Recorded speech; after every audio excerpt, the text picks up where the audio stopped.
أعوذ بالله من الشيطان الرجيم بسم الله الرحمن الرحيم قل إن كنتم تحبون الله فاتبعوني يحببكم الله ويغفر لكم ذنوبكم والله غفور رحيم. کل کے درس میں جو آیتیں گزری ہیں ان میں اللہ جل جلالہ امن والہ نے ایمان والوں کو کافروں کے ساتھ دوستیاں لگانے، کافروں کے ساتھ محبت کے تعلقات قائم کرنے سے منع کیا تھا. اب یہ جو آیت ہے قل ان کنتم تحبون اللہ فتبعونی یحببکم اللہ، تو اس آیت میں اللہ اور اللہ کے رسول صلی اللہ علیہ وسلم کے ساتھ دوستی لگانے، اللہ اور اس کے رسول صلی اللہ علیہ وسلم کے ساتھ محبت کے تعلقات قائم کرنے کا حکم ہے، اور اللہ جل شانہ امن والہ سے یاری لگانے کا، اللہ جل جلالہ امن والہ کی محبت کو حاصل کرنے کا، اللہ جل شانہ امن والہ کی ولایت کو حاصل کرنے کا طریقہ ہے. اللہ جل شانہ امن والہ کے ساتھ یاری لگانے کا، اللہ جل شانہ امن والہ کی ولایت کو حاصل کرنے کا ایک ہی طریقہ ہے، اور وہ ہے رسول اکرم صلی اللہ علیہ وسلم کی کامل اتباع. حضرت شاہ ولی اللہ محدث دہلوی رحمہ اللہ تعالی اور اسی طرح حضرت مجدد الافسانی رحمہ اللہ تعالی، یہ حضرات فرماتے ہیں کہ ہر صدی کا ایک رنگ ہوتا ہے، ہر صدی کا ایک رنگ ہوتا ہے، اس رنگ کے حساب سے اللہ جل شانہ امن والہ اس صدی کے لیے مجدد بھیجتے ہیں. تو فرمایا جب تک اس مجدد کا کامل اتباع نہ ہو وصول الی اللہ نہیں ہو سکا، جب تک اس مجدد کا کامل اتباع نہ ہو اس وقت تک وصول الی اللہ نہیں ہو سکا. اسی وجہ سے کسی کہنے والے نے کہا ہے ان سے ملنے کی ہے فقط یہ راہ کہ ملنے والوں سے راہ پیدا کر. اللہ جل شانہ امن والہ نے حضرت موسیٰ علیہ السلام کو مبعوث کیا تھا تو اس وقت وصول الی اللہ کا صرف ایک ہی ذریعہ تھا، یعنی حضرت موسیٰ علیہ السلام کی اتباع. پھر جب اللہ جل شانہ امن والہ نے حضرت عیسیٰ علیہ السلام کو مبعوث کیا تو اب وصول الی اللہ کا صرف ایک ہی ذریعہ تھا، یعنی حضرت عیسیٰ علیہ السلام کی اتباع. اور جب اللہ جل شانہ امن والہ نے رسول اکرم صلی اللہ علیہ وسلم کو اس دنیا کے اندر بھیج دیا، آپ علیہ السلام کو مبعوث فرما دیا، تو اب وصول الی اللہ کا صرف ایک ہی ذریعہ ہے، اور وہ ہے رسول اکرم صلی اللہ علیہ وسلم کی کامل اتباع. رسول اکرم صلی اللہ علیہ وسلم نے ارشاد فرمایا کل امتی یدخلون الجنت الا من ابا، میرا ہر امتی جنت کے اندر داخل ہوگا لیکن جس نے انکار کیا وہ جنت میں داخل نہیں ہوگا. صحابہ کرام رضوان اللہ تعالی علیہم اجمعین نے پوچھا یا رسول اللہ جنت میں داخل ہونے سے کون انکار کرے گا؟ تو رسول اکرم صلی اللہ علیہ وسلم نے ارشاد فرمایا من اطاعنی دخل الجنہ، جس نے میری اطاعت کی وہ جنت میں داخل ہوگا، اور جس نے میری اطاعت نہیں کی اس نے جنت میں داخل ہونے سے انکار کر دیا. قرآن کریم کے اندر چوتھے بارے میں اللہ جل شانہ امن والہ قیامت کے احوال کا تذکرہ کرتے ہوئے فرماتے ہیں یوم یبیض الوجوہ وتسود الوجوہ، کہ اس دن کچھ چہرے ایسے ہوں گے جو روشن اور کچھ ایسے چہرے ہوں گے جن کے اوپر سیاہی چھائی ہوگی. تو مفسرین فرماتے ہیں جو سنت کا اتباع کرنے والے ہوں گے، جو رسول اکرم صلی اللہ علیہ وسلم کے طریقہ زندگی کے مطابق زندگی گزارنے والے ہوں گے، ان کے چہرے وہاں پہ روشن ہوں، اور جو بدعات کا ارتکاب کرنے والے ہوں گے، دین کے اندر نئے نئے طریقے ایجاد کرنے والے ہوں گے، ان کے چہرے کل قیامت کے دن سیاہ ہوں گے. امام اوزاعی رحمۃ اللہ علیہ فرماتے ہیں کہ حضرات صحابہ کرام رضوان اللہ تعالی علیہم اجمعین، اسی طرح حضرات صحابہ کرام رضوان اللہ تعالی علیہم اجمعین کے بعد آنے والے اولیاء اللہ، ان کی 5 خصوصیات ہوتی تھی. ان میں سے پہلی خصوصیت لزوم الجماعت، کہ وہ جماعت کو لازم پکڑتے. صحابہ کرام رضوان اللہ تعالی علیہم اجمعین میں سے بھی اور بعد میں آنے والے اولیاء اللہ میں سے بھی کسی نے اپنی شخصیت کی طرف لوگوں کو دعوت نہیں دی، لوگوں کو ہمیشہ جماعت کے ساتھ جوڑا ہے. تو صحابہ کرام اور بعد میں آنے والے اولیاء اللہ کی 5 خصوصیات میں سے پہلی خصوصیت یہ ہوتی تھی کہ یہ حضرات اپنی اتباع کرنے والوں کو جماعت کے ساتھ جوڑتے. اسی وجہ سے رسول اکرم صلی اللہ علیہ وسلم نے فرمایا تھا اصحابی کالنجوم فبأیہم اقتدیتم اہتدیتم، کہ میرے صحابہ ستاروں کی مانند ہے، جس کی بھی اقتدا کرو گے وہ تمہیں سیدھے رستے کے اوپر ڈالے گا، اپنی ذات کی طرف تمہیں کبھی نہیں بلائے گا، تمہیں سیدھے رستے کی طرف ڈالے گا، اور سیدھا رستہ وہ جماعت کا رستہ ہے۔ یا ایھا الذین آمنوا اتقوا اللہ وکونوا مع الصادقین، اے ایمان والو اللہ سے ڈرو، اللہ سے تقوی اختیار کرو، وکونوا مع الصادقین، اور سچوں کے ساتھ رہو، واتبع سبیل من اناب الی، جس نے میری طرف رجوع اختیار کر لیا تم ان کے رستے کے اوپر چلو۔ ومن یشاقق الرسول من بعد ما تبین له الهدى ويتبع غیر سبیل المؤمنین نولہ ما تولی ونصلہ جہنم وساءت مصیرا، کہ جس نے اللہ اور اس کے رسول صلی اللہ علیہ وسلم کی مخالفت کی اور ایمان والوں کے راستے کو چھوڑ کر کسی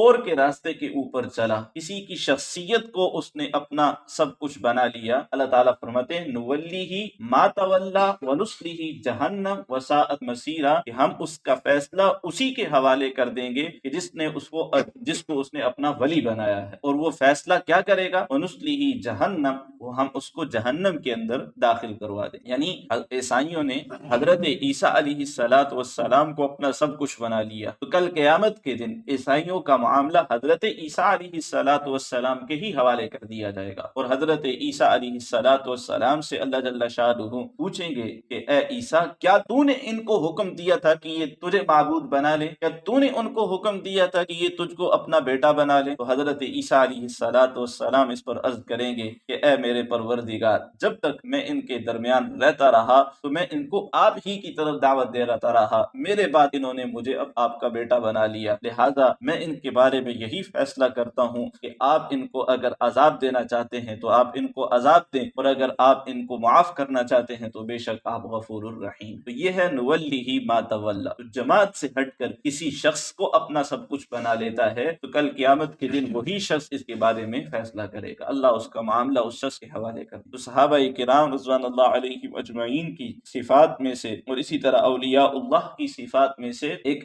بڑی صفت یہ تھی کہ وہ لوگوں کو جماعت کے ساتھ جوڑتے تھے، اور دوسرا اتباع سنت، صحابہ کرام اور اسی طریقے سے اولیاء اللہ کے اندر کمال درجے کا اتباع سنت ہوتا ہے، بلکہ یہی اتباع سنت کسی کے ولی اللہ ہونے کی پہچان ہے۔ اگر ایک شخص وہ اپنی کرامات تو لوگوں کے سامنے ظاہر کرتا ہے، لوگوں کے سامنے خرق عادت چیزیں دکھاتا ہے، لیکن اس کی زندگی کے اندر اتباع سنت نہیں، تو یہ شخص اللہ کا ولی نہیں۔ اللہ کی ولی ہونے کی پہچان، ولایت کی سب سے بڑی پہچان وہ اتباع سنت، جس کے اندر جتنی زیادہ اتباع سنت ہوگی وہ اتنا بڑا اللہ کا ولی ہوگا۔ اور ان حضرات کی تیسری خصوصیت مساجد کو تعمیر کرنا، مساجد کو تعمیر کرنا، مساجد کو آباد کرنا، یہ حضرات صحابہ کرام رضوان اللہ تعالی علیہم اجمعین اور اولیاء اللہ کی خصوصیات میں سے خصوصیت ہے۔ اور چوتھی چیز تلاوت القرآن، قرآن کریم کی کثرت سے تلاوت کرنا، اور پانچویں چیز جہاد فی سبیل اللہ، اللہ کے راستے کے اندر جہاد کرنا۔ حضرت سہل ابن عبداللہ رحمہ اللہ تعالی فرماتے ہیں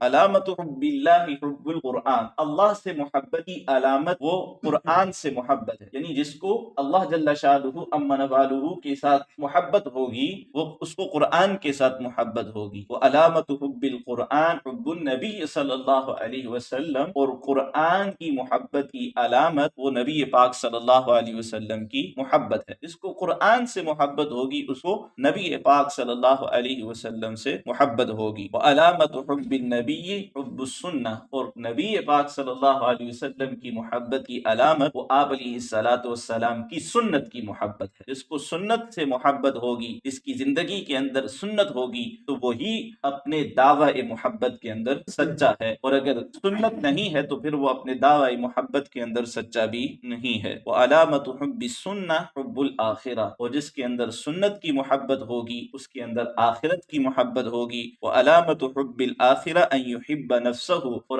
آخرت کی محبت کی علامت یہ ہے کہ انسان کو اپنی ذات سے محبت ہو، اور علامت حب النفس، اور اپنی ذات سے محبت کی علامت یہ ہے کہ ان یبغض الدنیا، کہ وہ دنیا کو مبغوض جانے، دنیا کو ناپسند کرے، اور دنیا کو مبغوض جاننے کی علامت یہ ہے کہ اللہ یأخذ منها الا الزاد والبلغا، کہ دنیا سے صرف اپنی ضرورت کے مقدر جو ہے وہ چیزیں لے اور باقی چیزوں کی طرف استغنا حاصل ہو جائے، تو یہ دنیا سے بغض کی علامت ہے، اور دنیا سے بغض کی علامت یہ انسان کی اپنی ذات سے محبت کی علامت ہے، اور اپنی ذات سے محبت کی علامت یہ آخرت کی محبت کی علامت ہے۔ تو بہرحال اس آیت میں قل ان کنتم تحبون اللہ فاتبعونی، اللہ جل شأنہ عما نوالہ نے اپنی ذات کے ساتھ محبت کے تعلقات قائم کرنے، اپنی ذات عالی کے ساتھ محبت جاری لگانے، اپنی ذات کی ولایت کو حاصل کرنے کا طریقہ بتایا ہے، جس کا خلاصہ یہ ہے کہ انسان رسول اکرم صلی اللہ علیہ وسلم کا کامل اتباع کرے۔ اس آیت کے شان نزول کے متعلق حضرت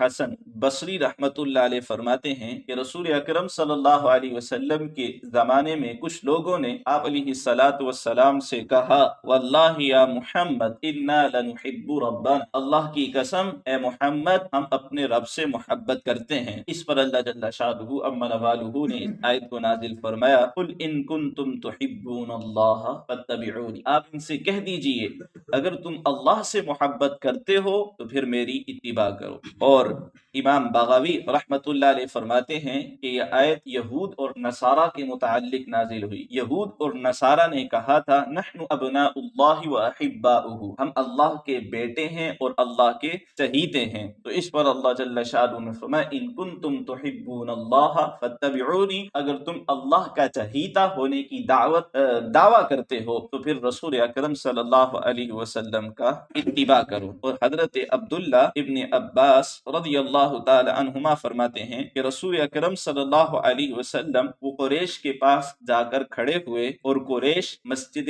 حرام کے اندر موجود تھے، اور انہوں نے اپنے بت کھڑے کیے ہوئے تھے، اور ان بتوں کے اوپر شتر مرغوں کے انڈوں کو لٹکایا ہوا تھا، اور ان کے کانوں کے اندر بالیاں ڈالی ہوئی تھی، اور وہ ان کے سامنے سجدہ کر رہے تھے۔ رسول اکرم صلی اللہ علیہ وسلم نے ان کو دعوت دی یا معشر قریش واللہ لقد خالفتم ملت ابیکم ابراہیم و اسماعیل، کہ اے قریش کی جماعت تحقیق تم نے اپنے والد حضرت ابراہیم اور حضرت اسماعیل علیہ السلام کی مذہب کی مخالفت کی ہے۔ تو اس پر وہ کہنے لگے انما نعبدها حبا للہ لیقربونا الی اللہ زلفا، کہ ہم جو ان بتوں کی عبادت کر رہے ہیں اصل میں تو ہم اللہ کی محبت میں آ کر ان بتوں کی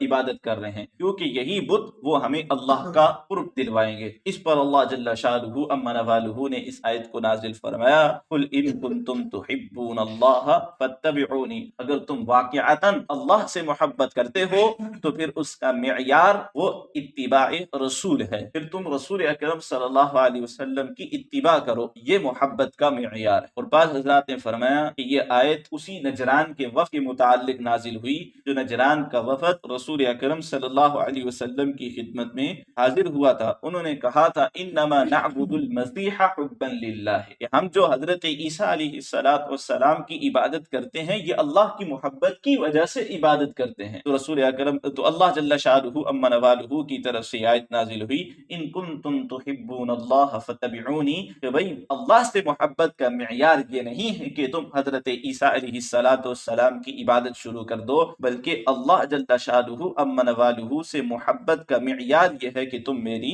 اتباع کرو۔ اس لیے کہ یعنی اللہ جل شانہ عما نوالہ نے جو رسول اکرم صلی اللہ علیہ وسلم کو اس دنیا کے اندر مبعوث فرمایا، تو اللہ کی محبت کا جو تقاضا یہ ہے کہ انسان اللہ کی مرضیات کو معلوم کرے اور اس کے مطابق اپنی زندگی گزارے۔ اب اللہ کی مرضی کو انسان اپنی عقل اور اپنی رائے سے تو معلوم نہیں کر سکتا، بلکہ وہ اللہ جب بتائیں گے، اللہ جل شانہ جب سمجھائیں گے، تبھی تو انسان اللہ کی مرضیات کو سمجھ سکتا ہے، اللہ کی پسندیدہ چیزوں کو سمجھ سکتا ہے۔ تو اللہ جل شانہ نے اپنی مرضیات کو بتانے کے لیے جو واسطہ بنایا ہے وہ رسول اکرم صلی اللہ علیہ وسلم کی ذات اقدس ہیں۔ اللہ جل شانہ نے رسول اکرم صلی اللہ علیہ وسلم کے واسطے کے ذریعے سے اپنی مرضیات اور اپنی چاہتیں اور اپنی منشا لوگوں کو بتائی ہیں۔ تو اس وجہ سے اگر کوئی اللہ کی مرضی کو حاصل کرنا چاہتا ہے تو رسول اکرم صلی اللہ علیہ وسلم کی اتباع اس کے لیے ناگزیر ہے۔ رسول اکرم صلی اللہ علیہ وسلم کی اتباع کے بغیر وہ اللہ کی مرضی کو نہیں پہچان سکتا، اور اللہ کی مرضی کو پہچانے کرنے اور اس کو پورا کرنے کے بغیر انسان اللہ کی محبت کو حاصل نہیں کر سکتا۔ تو اس وجہ سے فرمایا قل ان کنتم تحبون اللہ فاتبعونی، کہ اگر تم اللہ سے محبت کرتے ہو تو فاتبعونی، میرا اتباع کرو۔ محبت کسے کہتے ہیں؟ علامہ مظہری رحمۃ اللہ علیہ تفسیر مظہری کے اندر محبت کی تفسیر کرتے ہوئے لکھتے ہیں کہ محبت کسے کہتے ہیں؟ محبت کہتے ہیں کہ محبت کرنے والے کے دل کا اپنے محبوب کے ساتھ اس طرح مشغول ہو جانا کہ محبت کرنے والا دوسری طرف توجہ بھی نہ کر سکے، اس کو کہتے ہیں محبت۔ اور جب یہ چیز انسان کے اندر پیدا ہو جاتی ہے تو اس کی صفت یہ ہے، اس کا تقاضا یہ ہے کہ انسان پھر کسی ثواب کی لالچ کے بغیر، کسی سزا کے ڈر کے بغیر اپنی ذات کے ساتھ اور اپنی طبیعت کے ساتھ محبوب کی مرضی کو تلاش کرتا ہے، اس کو پورا کرنے کی کوشش کرتا ہے، اور محبوب جس چیز کو ناپسند کرتا ہے یہ اپنی ذات اور اپنی طبیعت کے ساتھ چیز کو ناپسند کرنے لگا ہے۔ اسی وجہ سے کسی کہنے والے نے کہا العشق نار تحرق ما سوى المحبوب، کہ عشق وہ آگ ہے جو محبوب کے علاوہ باقی سب چیزوں کو جلا کر کے راکھ کر دیتی ہے۔ یہاں تک کہ جب اللہ جل شانہ عما نوالہ کسی کو اپنی حقیقی محبت نصیب فرما دیتے ہیں تو پھر انسان دوسروں کو تو نہیں دیکھتا بلکہ اپنے آپ کو بھی انسان نہیں دیکھتا، پھر اپنی حیثیت بھی انسان کی نظروں کے اندر گر جاتی ہے، اس کے سامنے صرف اللہ جل شانہ عما نوالہ کی ذات عالی ہوتی ہے۔ یہ تو بندے کا اللہ جل شانہ سے محبت کرنا ہے، اور اللہ اگر اپنے بندے سے محبت کرے تو اللہ جل شانہ عما نوالہ کا اپنے بندے کے ساتھ محبت کرنے کا کیا مطلب کہ اللہ جل شانہ عما نوالہ بندے کو اپنی ذات عالی کی طرف کھینچ لیتے ہیں، اور اللہ جل شانہ عما نوالہ بندے کو اپنے غیر کے حوالے نہیں کرتے، اللہ جل شانہ بندے کو اپنے غیر کی طرف جانے نہیں دیتے، بلکہ اللہ جل شانہ عما نوالہ اپنے بندے کو اپنی ذات عالی کی طرف کھینچ لیتے ہیں، اور پھر بندے کے اندر جو اللہ جل شانہ عما نوالہ کی محبت پیدا ہوتی ہے اس کا سبب اور ذریعہ یہی ہے کہ اللہ جل شانہ عما نوالہ خود اپنے بندے سے محبت کرتے ہیں، یعنی پہلے اللہ جل شانہ عما نوالہ کی طرف سے محبت بندے کو ملتی ہے، اس محبت کی وجہ سے پھر یہ بندہ اللہ جل شانہ عما نوالہ سے محبت کرنے لگتا ہے۔ قرآن کریم کے اندر اللہ جل شانہ عما نوالہ نے اپنی محبت کا بھی اور اپنے بندے کی محبت کا بھی تذکرہ فرمایا ہے۔ اللہ جل شانہ نے ارشاد فرمایا یحبہم ویحبونہ، کہ وہ اللہ اپنے بندوں سے محبت کرتا ہے، ویحبونہ، اور یہ بندے بھی اپنے رب سے محبت کرتے ہیں۔ تو یہاں پر مفسرین فرماتے ہیں کہ اللہ جل شانہ عما نوالہ نے اپنی محبت کا تذکرہ پہلے فرمایا ہے، یحبہم، اللہ اپنے بندوں سے محبت کرتا ہے، اور پھر اس کے بعد ارشاد فرمائے ویحبونہ، کہ بندے اللہ سے محبت کرتے ہیں۔ تو اس پر مفسرین فرماتے ہیں کہ پہلے اللہ جل شانہ عما نوالہ وہ اپنی محبت اپنے بندوں کو نصیب فرماتے ہیں، پھر اس محبت کی وجہ سے بندہ جو ہے اللہ جل شانہ عما نوالہ سے محبت کرنا شروع ہو جاتا ہے، یہاں تک کہ اس کی نظروں کے سامنے صرف اور صرف اللہ جل شانہ عما نوالہ کی ذات عالی باقی رہتے ہیں، اللہ کے علاوہ باقی سب کچھ اس کی نظروں سے گر جاتا ہے، حتیٰ کہ وہ اپنی ذات کو بھی جو ہے نہیں دیکھتا۔ تو یہ اللہ جل شانہ عما نوالہ کی محبت ہے۔ تو اس محبت کو حاصل کرنے کا ذریعہ جو سبب اللہ جل شانہ نے فرمایا فاتبعونی، کہ تم میری اتباع کرو، تم میری اتباع کرو۔ اب رسول اکرم صلی اللہ علیہ وسلم کی جو اتباع ہے یہ دو طرح کی اتباع ہوگی، ایک ظاہری اتباع اور ایک باطنی اتباع۔ ظاہری اتباع تو یہ ہے کہ رسول اکرم صلی اللہ علیہ وسلم نے جس طریقے سے نماز پڑھی ہم اس طریقے سے نماز پڑھنے والے بن جائیں، رسول اکرم صلی اللہ علیہ وسلم نے جس طرح روزے رکھے اس طریقے سے ہم روزے رکھنے والے بن جائیں، رسول اکرم صلی اللہ علیہ وسلم جس طریقے سے اٹھتے بیٹھتے تھے اس طریقے سے ہمارا اٹھنا بیٹھنا ہو جائے، رسول اکرم صلی اللہ علیہ وسلم مجلس کے اندر جس طرح تشریف فرما ہوتے تھے اس طرح مجلس کے اندر ہمارا بیٹھنا ہو جائے، رسول اکرم صلی اللہ علیہ وسلم کا اپنے گھر والوں کے ساتھ جس طرح حسن سلوک تھا اس طرح ہم اپنے گھر والوں کے ساتھ پیش آنا شروع ہو جائیں، رسول اکرم صلی اللہ علیہ وسلم کا کا جس طرح سے پڑوسیوں کے ساتھ تعلق تھا ہمارا اس طریقے سے تعلق بن جائے۔ رسول اکرم صلی اللہ علیہ وسلم کا اپنے خواص صحابہ کرام رضوان اللہ تعالی علیہم اجمعین کے ساتھ کیسا تعلق تھا، اپنے عوام صحابہ کرام رضوان اللہ تعالی علیہم اجمعین کے ساتھ کیسا تعلق تھا، اسی طریقے سے ہم اپنے دوستوں یاروں کے ساتھ اور عام انسانوں کے ساتھ تعلقات بنانے والے بن جائیں۔ یہ تو رسول اکرم صلی اللہ علیہ وسلم کا ظاہری اتباع ہے۔ رسول اکرم صلی اللہ علیہ وسلم کا باطنی اتباع کیا ہے کہ دل ہر وقت اللہ اور اس کے رسول صلی اللہ علیہ وسلم کے ساتھ جڑا رہے۔ انسان کا کوئی لمحہ ایسا نہ گزرے کہ جس لمحے کے اندر اس کے دل سے اللہ یا اس کا رسول صلی اللہ علیہ وسلم موجود نہ ہو۔ ہر وقت انسان اس بات کو سوچے کہ یہ جو کام میں کر رہا ہوں اس میں رسول اکرم صلی اللہ علیہ وسلم کا طریقہ کیا ہے، رسول اکرم صلی اللہ علیہ وسلم نے اس کو کیسے کیا ہے۔ دل ہر وقت جو ہے اس چیز کی حرص اور لالچ کے اندر لگا رہے، اس کو کہتے ہیں باطنی محبت۔ فاتبعونی، اللہ جل شانہ امن والہ کی کامل محبت کو حاصل کرنے کے لیے رسول اکرم صلی اللہ علیہ وسلم کا کامل اتباع ضروری ہے، اور کامل اتباع اس وقت ہوگا جب ظاہر میں بھی انسان رسول اکرم صلی اللہ علیہ وسلم کی اتباع کرے گا اور اپنے باطن میں بھی رسول اکرم صلی اللہ علیہ وسلم کی اتباع کرے گا۔ اور باطن میں اتباع کرنے کا مطلب وہ میں نے واضح کر دیا کہ دل ہر وقت رسول اکرم صلی اللہ علیہ وسلم سے جڑا رہے۔ اور یہاں پر یہ بھی سمجھ لیا جائے کہ جو ظاہری اتباع ہوتی ہے وہی حقیقت میں باطنی اتباع کا ذریعہ ہے۔ جو ظاہر کے اندر رسول اکرم صلی اللہ علیہ وسلم کا اتباع کرتا رہتا ہے، ایک وقت آتا ہے کہ اللہ جل شانہ امن والہ اس کو باطنی اتباع بھی نصیب فرما دیتے ہیں۔ یحببکم اللہ، یہ ثمرہ اتباع کا تذکرہ ہے، یعنی جب تم میری اتباع کرو گے تو اس کا انعام تمہیں کیا ملے گا؟ یحببکم اللہ، اللہ بھی تم سے محبت کرنے لگے گا۔ اب یہاں پر ایک بات سمجھنے کی ہے، میں نے عرض کیا کہ اللہ جل شانہ امن والہ جب اپنے بندے سے محبت کرتے ہیں پھر بندے کے دل کے اندر اللہ جل شانہ امن والہ کی محبت پیدا ہوتی ہے۔ لیکن یہاں پر قرآن کریم کی جو آیت ہے یحببکم اللہ، پہلے تم اتباع کرو گے پھر اللہ جل شانہ امن والہ محبت نصیب فرمائے۔ تو مفسرین فرماتے ہیں کہ اللہ جل شانہ امن والہ کی طرف سے بندے کو جو محبت ملتی ہے وہ دو طرح کی محبت ملتی ہے۔ ایک محبت کو آپ محبت سابقہ کہہ سکتے ہیں اور دوسری محبت کو آپ محبت لاحقہ کہہ سکتے ہیں۔ یعنی محبت سابقہ وہ تو اللہ جل شانہ کی پہلی محبت ہوتی ہے کہ جس کی وجہ سے خود انسان کے دل میں اللہ جل شانہ امن والہ کی محبت پیدا ہو جاتی ہے، اور جب انسان اللہ سے محبت کرنے لگتا ہے اور رسول اکرم صلی اللہ علیہ وسلم کا کامل اتباع کرنے لگتا ہے تو پھر محبت لاحقہ، وہ اگلے درجے کی محبت وہ انسان کو نصیب ہوتی ہے۔ حدیث مبارکہ کے اندر بھی اس کی طرف اشارہ موجود ہے۔ رسول اکرم صلی اللہ علیہ وسلم نے ارشاد فرمایا ان جزءا واحدا منها قسمه اللہ تعالی بین الخلائق، کہ اللہ جل شانہ نے اپنے محبت کے 100 ٹکڑے کیے ہیں، ان 100 میں سے ایک ٹکڑے کی تو اللہ جل شانہ نے پوری مخلوق کے اندر پھیلا دیا ہے،